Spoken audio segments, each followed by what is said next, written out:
ఈ పథకాలు చెప్పినప్పుడు ఓ క్వశ్చన్ ముందుకు వస్తుంది. మరి జగన్మోహన్ రెడ్డి పథకాల పాలనను ఇప్పటిదాకా విమర్శించారు. ఇప్పుడు జగన్మోహన్ రెడ్డి పథకాలకు అదనంగా ఇస్తామంటున్నారు. అంటే జగన్మోహన్ రెడ్డి సంక్షేమ పథకాలు అమలు చేస్తే ఆంధ్రప్రదేశ్ శ్రీలంక అయింది. కానీ చంద్రబాబు నాయుడు నాయకత్వంలో ఎన్డీఏ అమలు చేస్తే ఆంధ్రప్రదేశ్ అమెరికా అవుతుందా? ఈ ప్రశ్న వస్తుంది. అన్నిటికీ మించి నరేంద్ర మోడీ పదే పదే రేవడి కల్చర్ అని చెప్పి ఈ ఫ్రీబీస్ ఉచితాల పైన తీవ్రంగా విమర్శిస్తూ వచ్చారు.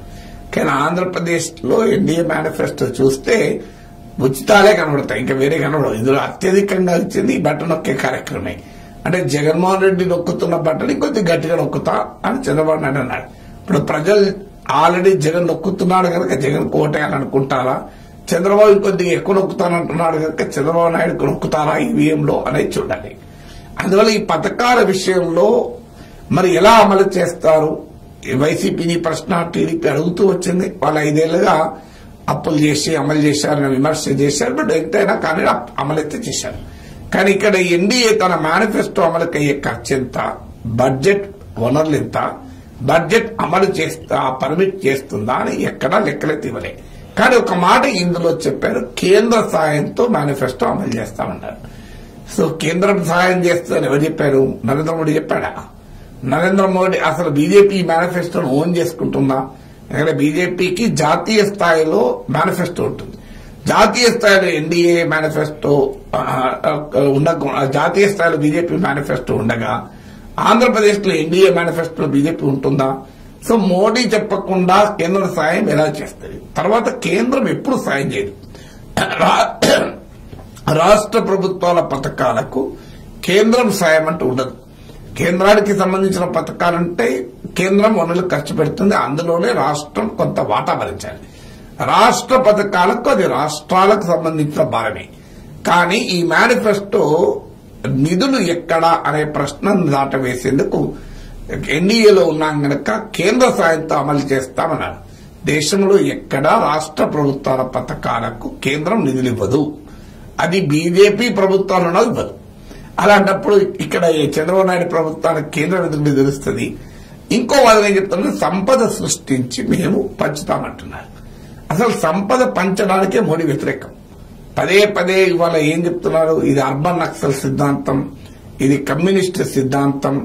సో ఈ సంపద పంచుడు ఏంటి అని కాంగ్రెస్ పార్టీ పైన రోజు మోడీ విమర్శ చేస్తున్నాడు. చంద్రబాబు నాయుడు ఆంధ్రప్రదేశ్ లో ఎన్డీఏ నాయకులు ఏమంటున్నాడు, మేము సంపద పెంచుతాం, పేదలకు పంచుతామంటున్నాడు. అసలు పంచడం అనే సిద్ధాంతమే తప్పైనప్పుడు మరి ఇక్కడ ఆంధ్రప్రదేశ్ లో ఎలా అమలు చేస్తామంటారు? సో దీనికి కూడా ఆన్సర్ ఎన్డీఏ నుంచి రావాలి. అయినా సంపద ఎంత సృష్టిస్తారు, ఎలా సృష్టిస్తారు? 2014-19లో చంద్రబాబు నాయుడు ముఖ్యమంత్రిగా ఉన్న సమయంలో రాష్ట్ర జీఎస్డీపీ ఎంత పెరిగింది, గత 5 ఏళ్లలో రాష్ట్ర జీఎస్డీపీ ఎంత పెరిగింది, 2014-19 మధ్యలో రాష్ట్ర ప్రభుత్వ రెవెన్యూ ఎంత పెరిగింది, రాబడులు 2019-24లో ఎంత పెరిగింది అనే గణాంకాలు ఇవ్వకుండా క్లెయిమ్ చేస్తే ఉపయోగం లేదు. ఇప్పుడు జగన్ తన మేనిఫెస్టో ప్రవేశపెడితే ఈ గణాంకాల్లో తన వర్షాలు ఇచ్చాడు.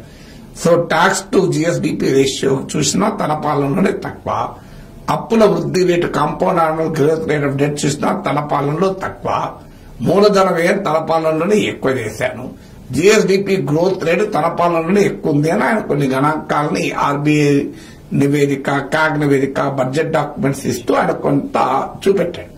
దీనికి కౌంటర్ గా టీడీపీ చెప్పగలగాలి. ఎందుకంటే అంతకుముందు ఉమ్మడి రాష్ట్ర పాలన పక్క పెడదాం.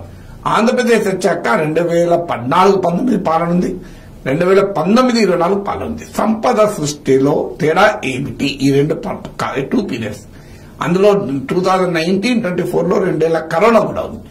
అది కూడా పరిగణలోకి తీసుకుని సంపద సృష్టి నిజంగానే చంద్రబాబు నాయుడు ప్రభుత్వంలో భారీగా జరిగితే ఈ మేనిఫెస్టో అమలు సాధ్యమవుతుంది. ఎందుకంటే ఇందులో ప్రతి మహిళకు 1500, నిరుద్యోగ భృతి 3000, 10 లక్షల వరకు స్టార్టప్లకు, స్మాల్ స్కేల్ ఇండస్ట్రీస్ కు ఇలా భారీగా ఉన్నాయి ఈ పథకాలు. సో ఇవన్నీ అమలు చేయాలంటే ఎలా స్టేట్ ఎకానమీ దీన్ని అంగీకరిస్తుందో చెప్పాలి.